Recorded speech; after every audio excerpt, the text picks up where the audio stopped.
Hello, എല്ലാവർക്കും നമസ്കാരം. കോട്ടയം കിച്ചൻ്റെ പുതിയൊരു വീഡിയോയിലേക്ക് സ്വാഗതം. ഇന്ന് ഞാനൊരു ഈവനിങ് ഫിഷിങ്ങിന് പോയ ഒരു വ്ളോഗാണ് കാണിക്കുന്നത്. ഈവനിങ് ടൈമിൽ ഞങ്ങൾ ഫിഷിങ്ങിനൊക്കെ ഇടയ്ക്ക് പോകാറുള്ളതാണ്. ഇപ്പോൾ കോവിഡ് ടൈമിൽ നമ്മൾ ചെയ്യുന്ന ആക്ടിവിറ്റീസ് ഒന്ന് ഫിഷിങ്ങിന് പോവും, പിന്നെ സൈക്ലിങ്. ഇതൊക്കെയാണ് ബോറടി മാറ്റാൻ വേണ്ടി ചെയ്യുന്ന കുറച്ച് കാര്യങ്ങൾ. ഇത് ഞങ്ങളുടെ അടുത്തുള്ള ഒരു ഹിസ്റ്റോറിക് പാർക്കാണ്. അതിനോട് ചേർന്നൊരു ചെറിയ തോട് പോലെയുണ്ട്. അവിടെ ധാരാളം മീനുകളുണ്ട്. നമുക്കവിടെ ഫിഷ് ചെയ്യാം. ക്യാറ്റ് ഫിഷൊക്കെയാണ് അവിടെ കൂടുതലുള്ളത്. ക്യാറ്റ് ഫിഷ് എന്ന് പറഞ്ഞാൽ നമ്മുടെ നാട്ടിലുള്ള കാരി, മുഷി എന്നൊക്കെ പല സ്ഥലങ്ങളിൽ പറയും. ആ മീനാണ് ഇടയ്ക്ക് കിട്ടാറുണ്ട്. അതിനോട് ചേർന്ന് തന്നെ നടക്കാൻ വേണ്ടി ഒരു വാക്കിംഗ് ട്രെയിലുണ്ട്. ഒരു പാർക്കുണ്ട് അവിടെ കുട്ടികൾക്ക് കളിക്കാൻ വേണ്ടി. ഈ തോടിങ്ങനെ പാർക്കിന് ചുറ്റും ഒഴുകുന്നുണ്ട്. ഈവനിങ്സിലൊക്കെ ഫാമിലീസ് ഒരുപാട് ഇവിടെ വരാറുണ്ട്. ഇപ്പോൾ കോവിഡ് ആയതുകൊണ്ട് 1-2 ഫാമിലീസൊക്കെ ഉള്ളൂ അവിടെ ഇവിടെയായിട്ട് ഇരിപ്പുണ്ട്. നമ്മളും ഇതുപോലെ ബോറടിച്ചിരുന്നപ്പോൾ ഒരു ദിവസം ഫിഷിങ്ങിനായിട്ട് ഇറങ്ങിയതാണ്.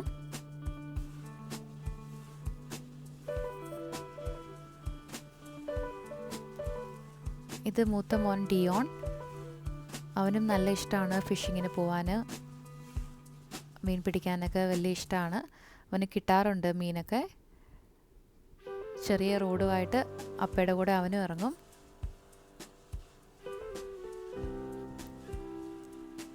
ഇവിടെ ഒരുപാട് മീനുകളും അതുകൊണ്ട് തന്നെ ധാരാളം ഡക്സും പാത്ത, പേത്ത അങ്ങനെയുള്ള വൈൽഡ് ബേർഡ്സൊക്കെ ഒരുപാടുണ്ട്. ഇത് ഹസ്ബൻഡ് ടിജു. ചെറുപ്പം മുതലേ ഫിഷിംഗ് ഒക്കെ ഒരുപാട് ഇഷ്ടമുള്ള ആളാണ്. അവരവിടെ മീൻ പിടിച്ചുകൊണ്ടിരുന്ന സമയത്ത് ഞാനും ബേബിയും കൂടെ അവിടെ അടുത്തുള്ള ഒരു റോസ് ഗാർഡൻ കാണാൻ പോയി. അവിടുത്തെ വീഡിയോസാണ് നിങ്ങളുമായിട്ട് ഷെയർ ചെയ്യുന്നത്. ഒരുപാട് റോസസ് ഉണ്ടായിരുന്നു അവിടെ.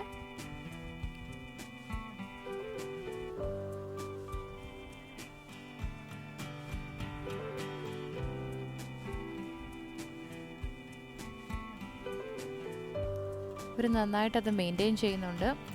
സമ്മർ ആയതുകൊണ്ട് കുറേയെല്ലാം കരിഞ്ഞു പോയിട്ടുണ്ട്. നല്ല ചൂടാണ് ഇവിടെ. ഒരു 38-39 ഡിഗ്രി സെൽഷ്യസ് ഒക്കെ ചില ദിവസങ്ങളിലുണ്ടാവും. അവിടെ സ്പ്രിങ്ക്ലേഴ്സ് വെള്ളം ഒഴിക്കുന്നുണ്ട്. സ്പ്രിങ്ക്ലേഴ്സ് എല്ലാം ഉണ്ട്. എങ്കിലും ചൂട് കാരണം കുറേയെല്ലാം പോയിട്ടുണ്ട്. നല്ലൊരു പീച്ച് ഷെയ്ഡ് ഓറഞ്ചാണ്. ഇതിൻ്റെ പേര് ടീസിങ് ജോർജിയ എന്നാണ്. അതുപോലെ തന്നെ റോസുകളുടെ എല്ലാം പേരുകൾ അവർ താഴെ ഇങ്ങനെ നെയിം ബോർഡ്സ് കൊടുത്തിട്ടുണ്ട്. ഡിഫറെൻറ്റ് വെറൈറ്റീസ് നമുക്ക് കാണാൻ പറ്റും അവിടെ. ആ ഫെൻസിലേക്ക് ഈ റോസ് കയറ്റി വിട്ടേക്കാണ്.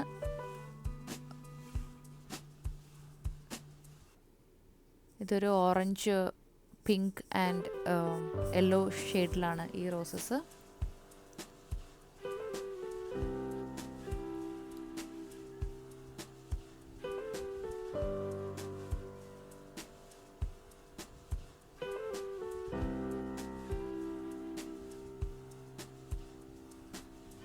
ഇതൊരു ലൈറ്റ് പിങ്ക് ഷെയ്ഡാണ് റോസിൻ്റെ. അതിൻ്റെ കൂടെ തന്നെയുള്ളത് ലാവൻഡർ ചെടിയാണ്. നല്ല ബുഷി ആയിട്ടുള്ള ലാവൻഡേഴ്സാണ്. ഇതിൽ നിന്നാണ് ലാവൻഡർ എസൻഷ്യൽ ഓയിലൊക്കെ ഉണ്ടാക്കുന്നത്. പല ടൈപ്പ് ലാവൻഡർ ചെടികൾ അവൈലബിൾ ആണ്. അതിലൊരു ടൈപ്പാണിത്.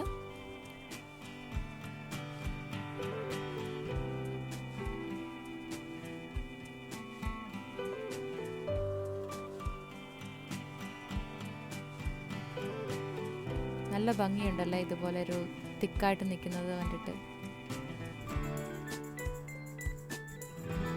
ഇത് നമ്മുടെ നാട്ടിലും അവൈലബിൾ ആയിട്ടുള്ള ഒരു വെള്ള റോസയാണ്.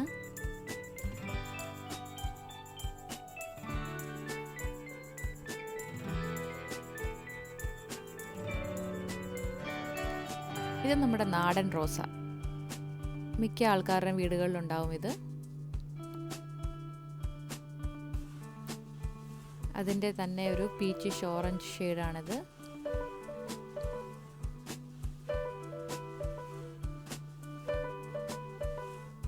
ഇതാണ് ആ ഗാർഡൻ്റെ ഒരു ഓവറോൾ വ്യൂ.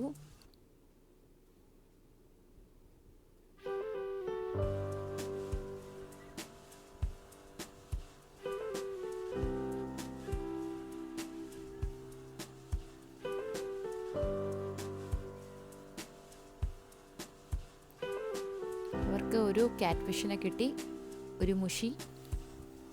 ഞാനതിനെ നന്നായിട്ട് ക്ലീൻ ചെയ്ത് മസാലയൊക്കെ തേച്ച് വറുത്തെടുത്തു, ഫ്രൈ ചെയ്തു എടുത്തു. ഫ്രഷ് കിട്ടിയ മീനിൻ്റെ ഒരു ടേസ്റ്റ് നന്നായിട്ടുണ്ടായിരുന്നു അതിന്.